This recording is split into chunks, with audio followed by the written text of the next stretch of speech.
আসসালামু আলাইকুম, কেমন আছেন সবাই? আদি বাঙালিয়ানা এই রেসিপিটি গায়ের মানুষের খুবই পছন্দের একটা খাবার। ভোরবেলা উঠে দুইটা হাতে সংসারের সব কাজ এভাবে সামলাতে হয়। গতকাল রাতেই সে বলে রেখেছিল খাসির মাংস আমি যেন এভাবে রান্না করি, আর এভাবে রান্না করলে এক্সট্রা কোনো গন্ধও থাকে না। মাংসগুলো ভালোভাবে পরিষ্কার করে সামান্য হলুদ, একটা লেবু ছোট ছোট করে কেটে দিয়েছি। এবার 5 মিনিটের মতো মাংসটাকে সেদ্ধ করে নিব। আমরা যেভাবেই রান্না করি গ্রাম আর শহরের মধ্যে পার্থক্য কিন্তু থেকেই যায়। যতই ভোরবেলা ঘুম থেকে উঠি থালা বাসন আর ঘর পরিষ্কার করে নাস্তা বানাতে বানাতে তারও অফিসে যাওয়ার সময় হয়ে যায়। মাংসগুলো 5 মিনিটের মতো সেদ্ধ করে পানিগুলো ছেঁকে নিব। পরিবারে অনেকেই দেখবেন খাসির মাংস থেকে এক্সট্রা একটা গন্ধের জন্য এই মাংসটা খেতেই চায় না। তবে এভাবে রান্না করলে কেউ তো বলতেই পারবে না এটা খাসির মাংস।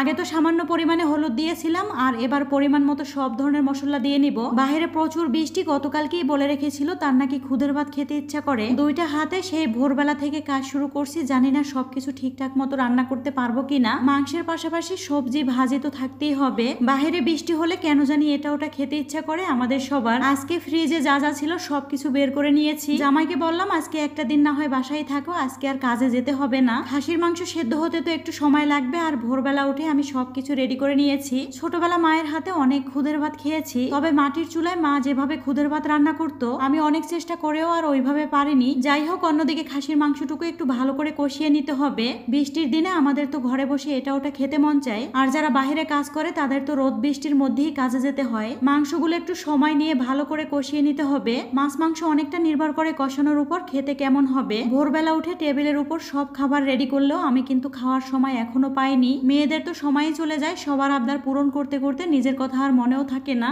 মাংসগুলো কষানো হয়ে গেলে পরিমাণ মতো পানি দিয়ে দিব। অন্যদিকে আমি ভাজিটাও করে নিচ্ছি। খাসির মাংস থেকে এক্সট্রা একটা গন্ধ আসে, যার কারণে আমাদের পরিবারে অনেকেই খাসির মাংস খেতে পারতো না। তবে যখন থেকে আমার মাকে দেখেছি এইভাবে খাসির মাংস রান্না করে, কেউ তো বলতেই পারে না এটা খাসির মাংস নাকি অন্য কোনো কিছুর মাংস। তবে রান্না করার সময় লেবুর টুকরোগুলো তুলে নিতে হবে। আর আজকে তো ভোর থেকেই বৃষ্টি শুরু হয়েছে, বাইরে যে এত ভালো লাগছে। বৃষ্টির দিনে মন চায় সব কাজ রেখে এভাবে বারান্দাতেই বসে থাকি। তবে মেয়েদের সংসারে তো কাজের কোনো শেষ নেই, একটা কাজ শেষ করতে না করতে আরো একটা কাজ করতে হয়। ভেবেছিলাম আজকে তেমন কিছু রান্না করব না, শুধু খাসির মাংস রান্না করব। তবে আমার নিজেরই তো সবজি ছাড়া একটুও ভালো লাগে না, তাই আমি এখানে একটু সবজি রান্না করে নিচ্ছি। আমি সবসময় এই ভাজিটার মধ্যে একটু লেবুর রস দিয়ে দিই, তাহলে ভাজিটা কিন্তু অনেকটা ঝরঝরা হয়। কোন কোন আপুরা এই ভাজিটা এভাবে করেন একটু জানাবেন। কথা বলতে বলতে এদিকে তো খাসির মাংস রান্না প্রায় হয়ে গেছে। আমি কিন্তু ঝোলের পরিমাণ একটু কমই রাখছি, তবে এই খাসির মাংসগুলো সেদ্ধ হতে অনেক সময় লাগছে। এত সময় মনে হয় গরু মাংস সেদ্ধ হয়ে যেত। চুলার এক পাশে আমি এই রান্নাটা বসিয়েছি, অন্য পাশে আমি অনেকগুলো রান্না একসাথে করে নিয়েছি।